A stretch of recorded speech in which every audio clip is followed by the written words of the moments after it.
Welcome back to the Indiewood Podcast, a podcast about independent film and the many hats filmmakers wear in order to get those films made.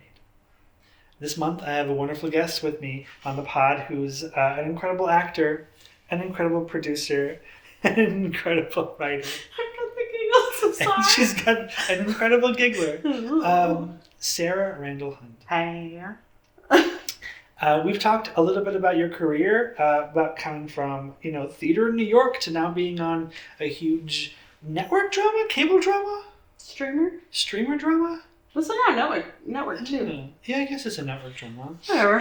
Semantics. 1923, which is a cool show, and it's been a lot of fun seeing you explore a bigger TV production, because I think your work was mostly like in film and stage. Sorry, TV and stage.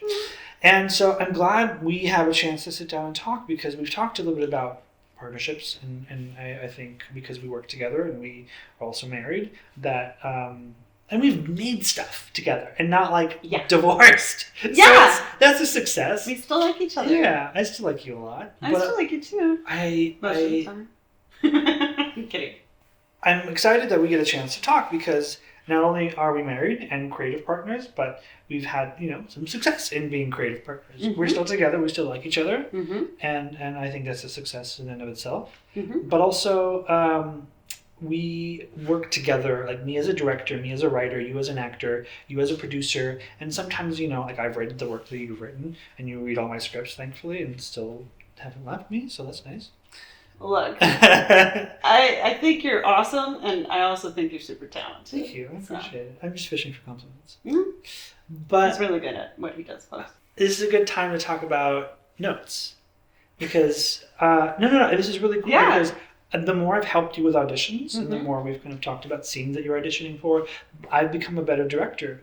Every actor is different when they get notes and what they like to receive as notes. Mm. And I think me before had a certain way of giving notes to people that really was centered around me as a creator, me as a director.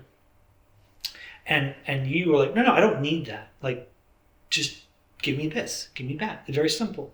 And I think other actors are also different. I heard a story about Mel Gibson recently where he trusts so much in his collaborators and in his picks collaborators that, he'll just let them do things. He won't give them notes. I'm sure that there's a bigger kind of, more complicated story behind that. But my question to you is, how do you like to receive notes from a director? What helps you best in a scene? Wow. I love answering this question because no one asks me that. Really? No, because I'm thrilled to be able to talk about this. So why I think this question is exciting is because you have actors coming from every corner of the world to come together to participate and be a part of productions, and everybody has different training and different approaches, but I think giving a note is pretty universal, or should be. But I think to folks who haven't really had to do it, it can be kind of intimidating because it feels like you have to know everything you need to know about acting. But you don't. I mean, I personally don't get offended if people give me what's called a line reading, which is say it this way, but say it with more gusto, or or say it exactly like this, and then they'll say the line. Yeah. Some actors will get really upset if you do that, because it's sort of hey, it's respectful. That's my department. You know what I mean? Mm-hmm. Yeah. So that's something to be mindful of. But I think the most successful notes are really, it's like that Mark Twain quote where he writes a letter and he's like, excuse me, on the length of this letter, I didn't have enough time to be brief. It's something like that. Yeah. So it takes thoughtfulness to be brief, and to condense what you're thinking and feeling about something down to one thing. But if you can kind of put yourself in that person's shoes, so the character that they're playing, and say, like a project I just did with someone, the director came over to me and he goes, "You're as much a part of this as he is. You're guilty too." And walked away, and I was like, you're so right, I'm also guilty. Or like another way you could give that exact same note is not guilty enough. Not like, and that note, as an example, is fantastic because what it is stakes. Yeah. It's all about stakes. And oftentimes, when we're off as the actor, we've done this interpretation, we've read the script, we've even auditioned and gotten called back, right? And so we're coming into a situation that we think is supposed to be the thing. Mm-hmm. And often we are told as actors, do exactly what you did in your audition tape on set. If you have a larger part, if you have more time on set, you're going to get to play a little bit more, right? And I think it's the actor's job to interpret the note, so don't stress about it, but experiment and create a dialogue and be like, does that resonate with you? Do you is it clear what I'm saying? Do that whole check of understanding that we talked about. But I think it always has to do with, comedy, louder, faster, funnier is the whole thing. But also in drama, it's like... Sorry, so elaborate more on that comedy. Oh, yeah, sure. So... for people who don't know. I mean, I think they're very... You said comedy rare. Faster... No, I'm doing... Oh, sorry. Instances. Uh-huh. Where, like, how long you take is the joke. Uh-huh. But most of the time, if you just speed it up, it's funnier. Okay. So just get it out. Mm-hmm. I also think there can be things such as too fast, where you're going so fast we can't even keep up with what is going on, right? And sometimes that's about actor nerves. Mm-hmm. So the way to combat that, for example, would be like, can you take a breath? I also want you to take 2 or 3 more big breaths before you launch into this speech that you have to get through quickly. But if you do it like this, you can't really hear. Like, you're not hitting the intention of the text. Mm-hmm. So anyway, louder, faster, funnier is just meant to be, it's mostly a stage thing, I think. Mm-hmm. But I do think there's something, I'm not going to do it to everybody, but basically if I were just like, it would be funnier than if I were just like, it's, yeah. But also, like, that's just a...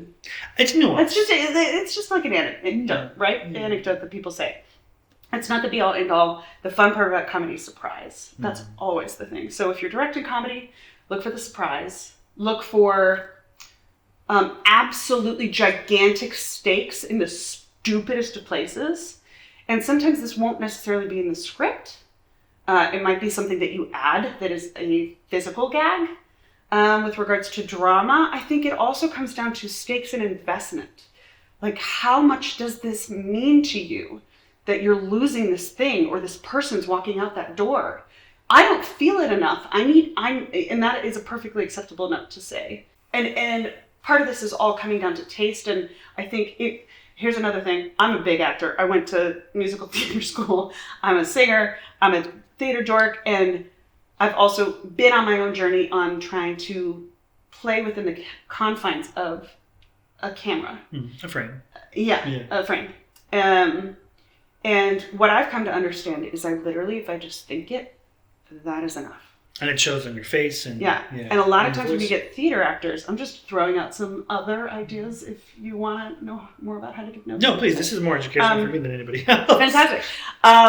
So I think with theater people or people who are giving you too much, it's like, and don't do it in front of everybody always, depending on the person, but like, you can lean forward and just say, hey, you're doing great. I need less from you. Deep breath. You got this. Like, and if your actor is rattled, that's a great thing, like positive reinforcement for that person. Yeah.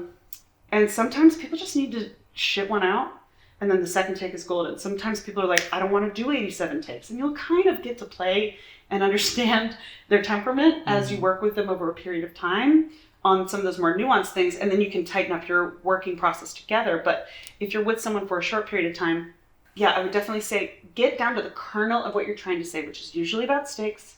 It's usually about what they need or want, and this is in comedy or drama. And keep it simple, stupid. Yeah. I think I overcomplicate notes sometimes because I spend a lot of time working with people who are non-actors. And I was like, I need to get this out of you because they didn't have the training to, I'm like, more. And they're like, I don't know what that means. And those notes are always sometimes, I think, difficult to convey in simplistic terms. Like, I need you to do this, And I think one of my favorite notes is from Ang Lee. I forget what movie he was doing, but an actress came up to the door, and it was like a family drama about, I forgot, it had been so long.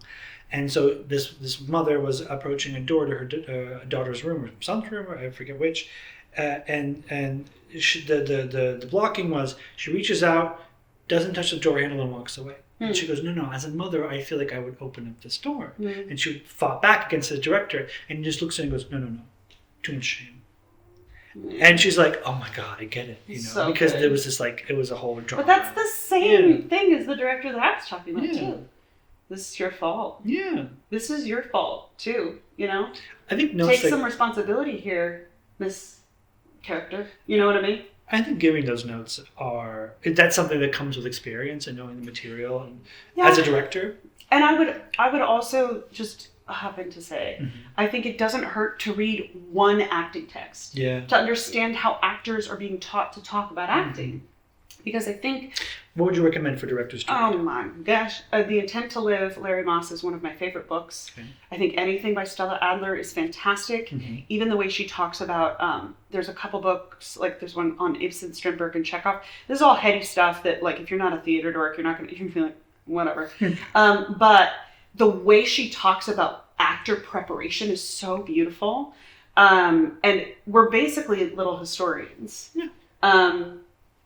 Or little, I think especially in drama and especially in period stuff. But I think that, The Intent to Live is fantastic. I think Stella Adler, Lee Strasberg, Uta Hagen, basically any of those would be really fun. Just grab one. But start with Larry Moss because he's, I think, really approachable the way he talks about it. And then you'll kind of understand that, especially with the drama, it happens with comedy too, depending on the type of actor, but they're building a backstory for the character and again, there are some actresses that do not do any of this stuff, and they are hugely successful at it. Yeah. And sometimes it's just about impulse, but even when you're understanding what goes into that impulse, I think that helps you. You know what I mean? I do. And I want to also ask what advice you would have for directors who may be dealing with actors who are new or who aren't actors who have been acting for one reason or another. Because sometimes in the indie world, we do find ourselves in places where, like, the talent we have, they're talented, and sometimes they're just new. And what did we say early on? Sometimes in order to be good, you have to be bad at something. Yeah. And I'm not saying that they're bad actors, but they're still, like, finding their sea legs. Yeah. So how would a director give a note in that instance where they're like, I want you to be not better, that's not a good note. Like, I want this moment to be louder and have more stakes. How would you communicate that to somebody who doesn't communicate as an actor? Well, I would start with the inverse, actually, if you don't mind. Yeah. Because I think what's harder as a beginner is being effortless and being everyday. I actually I'll speak for myself. That I always felt like I had to do something and show my homework, which I think that can be a note. You don't have to show me. I believe that you did the preparation and you deserve this part, And that could be condescending. You have to be careful how you say that. But I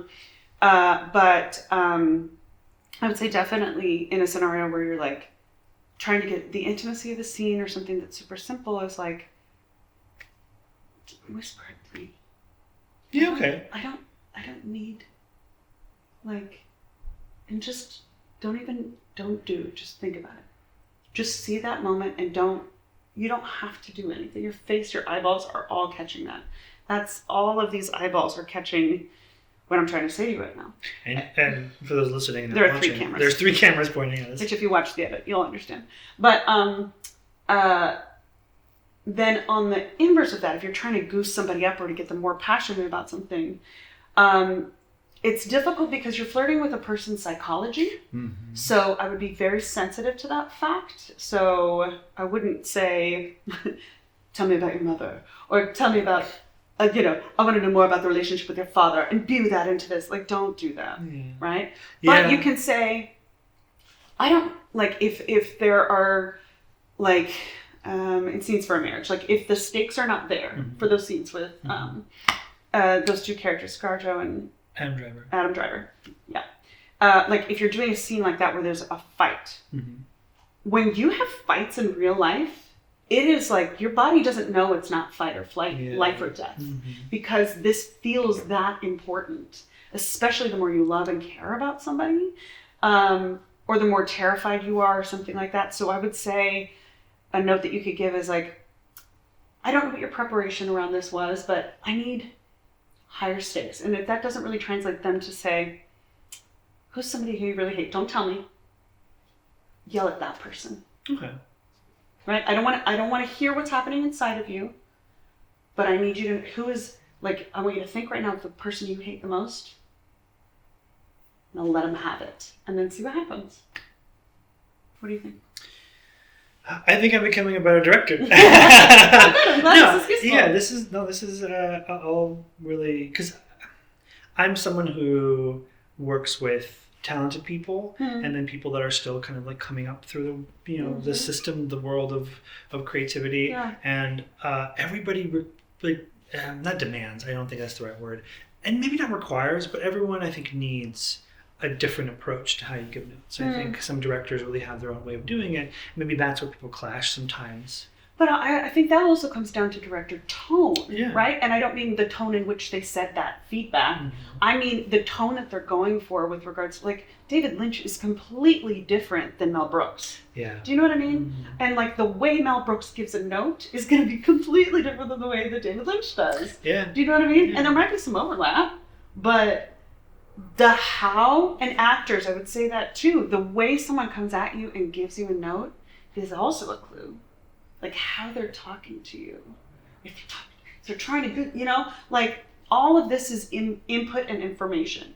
And actors are hopefully training themselves to be sensitive beings that are like little, what are those little sticks? That, like those little... From whatever. You know what I mean? Thermometers.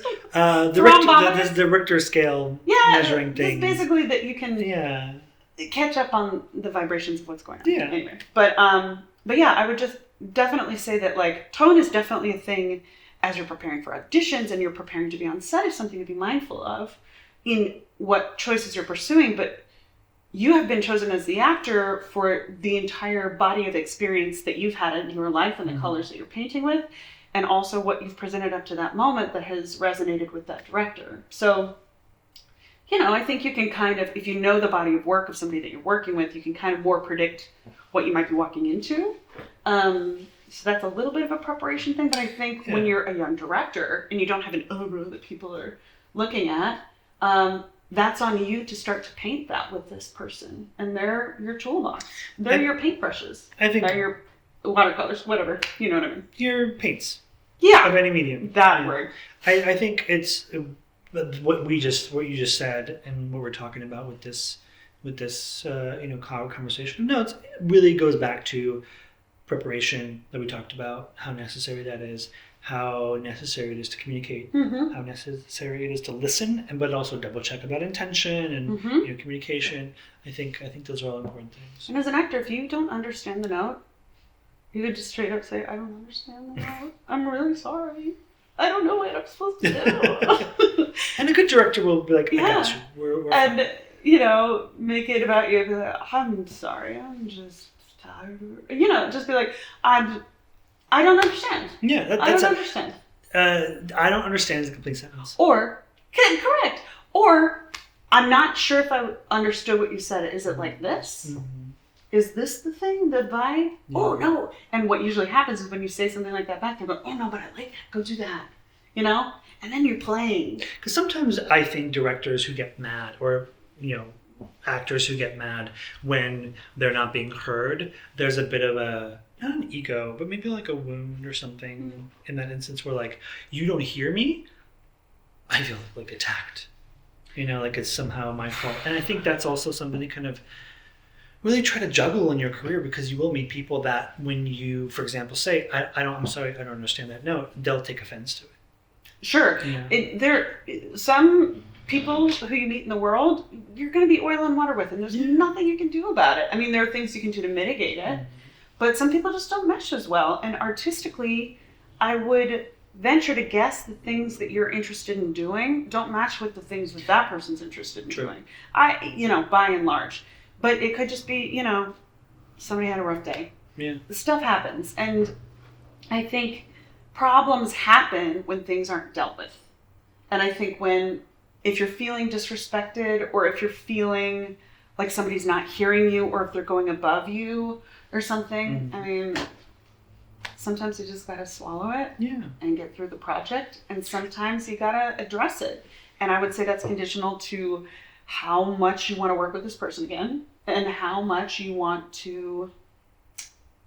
you're together, and how much you can be objective when you're giving that note or expressing that feeling. Does that make sense? No, totally. Yeah.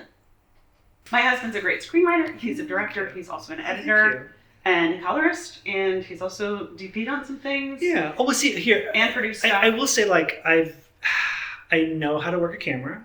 I know how to color, but I wouldn't call myself those two things. No, yeah. Because I haven't devoted as much time to those things as I want to. And so I can do those things, and I would like to continue. Yeah. But I don't know if I'm ready to call myself those things, because there are people out there that like do them so well. Okay, says the man who like, oh, did you write a script? Then you're a writer. So like, okay. But at the same time, I appreciate the tone of what you're saying, which is, I have experience doing these things. You have a great deal of knowledge in it, but you wouldn't call yourself like, hire me to be the most fabulous colors for your Oscar film, right? But you have a deep understanding of many facets of filmmaking.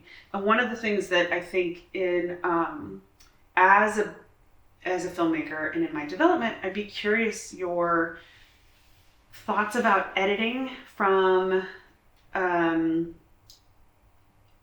a budding director's standpoint. So I have so many questions for you. Yeah, please. From directing, from a budding director's standpoint, editing, and also from an actor's standpoint, editing.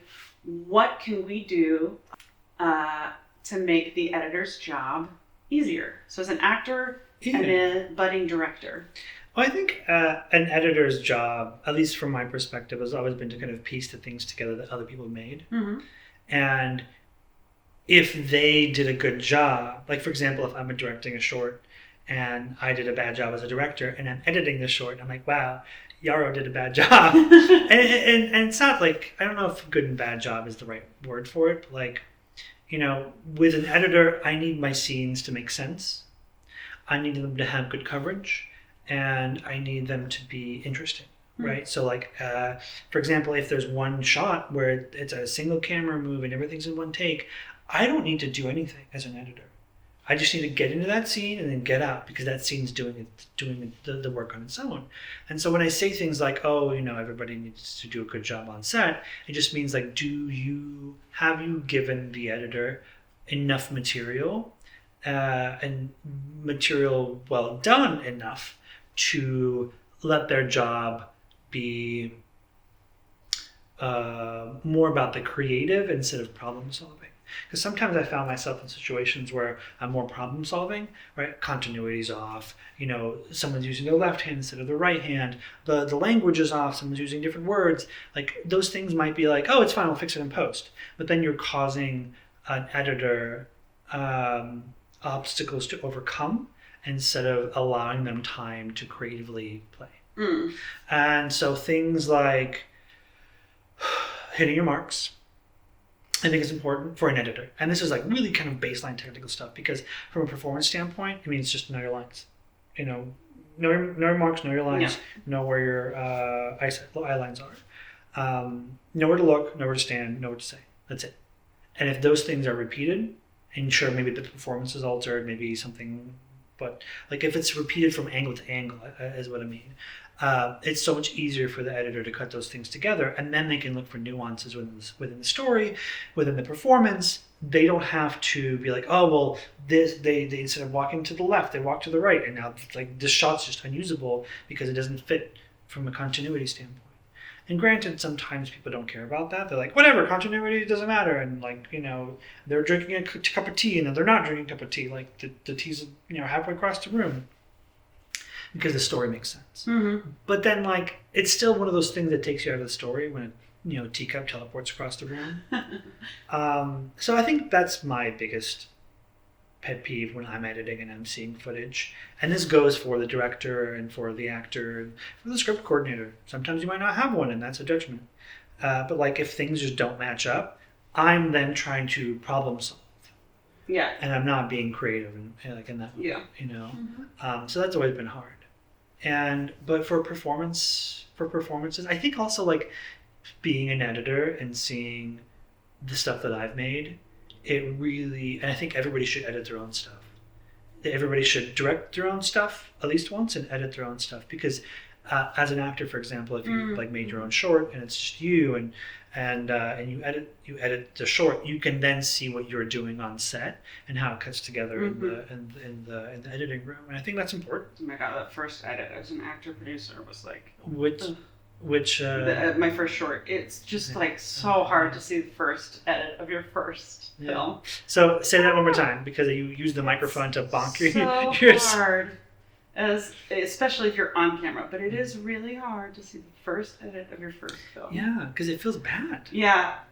By the way, I think every single time I'm like, oh god, here comes the first edit. That's like, oh, it's always hard to watch just because it has to go through several passes first before it feels like the thing.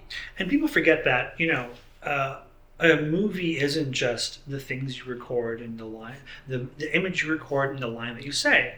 When you get into post-production, there's so many layers that people don't think about. You have color, you have the edit itself, you have title cards, you have VFX, you have cleanup, you have audio effects. Sometimes they'll just record your audio, right? And then they will like completely rebuild the soundscape. They'll like the city, the cars, the footsteps, all just re-recorded by somebody else, like in a basement, like wearing shoes on their hands. Oh my god, I don't know how sound engineers do it. It's like sound editors are. Yeah, I've tried my hand at editing some Foley.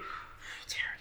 Even doing like voiceover editing, I'm like, nope, I'm out. This is so hard. And it's something like, for example, on Chicago Fire, you had some lines that were ADR. Oh my gosh, even like looping with like, it's hard. It's difficult, but it's a necessary part of it. And I think when you, as a director, as an actor, or as any creative that's part of the process, can maybe like, oh, hey, I know that this is going to be a difficult moment on set for the editor, so let me try to see if I can kind of like make their job a little easier. Don't make it all about their work, because you have a job to do as well. But for example, like if you're an audio recordist or what are they named? Sound recordist? Is it a sound recordist?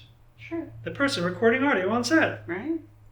Like instead of just like miking up one actor, mic up both. Put a boom there. Do that. Like maybe it takes a little bit longer, but if you have the opportunity, that saves so much time. Can I ask another question? Just as an actor? Like I just love playing, but I'm also so conscious of like not screwing up the edit. So I want to make different choices every single time, but I'm also trying to be careful of making sure that I'm not making somebody else's job harder. Do you have any thoughts on that? If there's blocking, that's like a conflict. Like you walk in, you sit down, you cross your legs, you pick up a cup, you sip. If that's an important part of the story, stick with that. Everything else, I don't think is your responsibility. Because it's the script coordinator and the director, it's their job to make sure that they have coherent material for the editor. Coherent material, there we go. Coherent material for the editor. It's not your job. Like that's kind of like, I think, a relief for some, or should be a relief for some. Doesn't matter. You're there to perform and to bring this character to life. And you are going to get blocking and lines and outline. That's all you need to worry about. And, if the director doesn't see an issue, if the script coordinator doesn't see an issue, like on a big set, I mean, if you're really worried about it, bring it up. Yeah. If the time allows, if no one's like freaking out. If it's just you and your best friend making a movie in like your bedroom. I'm going to do a cartwheel in this part. Yeah, exactly. Yeah. I mean, like, then Whatever. I think you have to be more conscientious of what you're doing. Sure. Because then the script coordinator's job, also your job. Director's job, kind of half your job too. Yeah. And you might be editing the thing, so yeah. Phew. Yeah. I have so many more questions for you as a director. Okay. But do we have time for that? No, we don't. Shoot. I'm sorry. We can talk about that next week. Yeah, we have a lot of stuff to cover. Okay. Because I love the momentum of your career, and I want to talk about that. Thank you. Because it's mirroring mine a little bit as well, where we have momentum and then we don't, and then we have to find it again, and then we have momentum and then we don't. So I think that's really, really fun, a fun thing to explore for creatives. Yeah, but I'm glad that we got a chance to talk about notes because I love talking about notes with you. Mm-hmm. It's a lot of fun. No notes on notes. No notes on notes. High five. Anyways, thank you for listening, everybody. Have a good weekend. Have a good week, because Monday, I guess, if you're listening to this when this came out. Mm-hmm. Thank you for listening, and we'll see you next week. Bye. Thank you for listening to the Anywood Podcast. You can find the podcast anywhere you find your podcasts, or on the CFA YouTube channel. From the CFA Network, Cinematography for Actors is bridging the gap through education and community building. Find out about us and listen to our other podcast at cinematographyforactors.com. Cinematography for Actors Institute is a 501c3 nonprofit. For more information on fiscal sponsorship, donations, because we're tax exempt now, so it's a tax write-off, and upcoming education, you can email us at contact@cinematographyforactors.com. Thanks.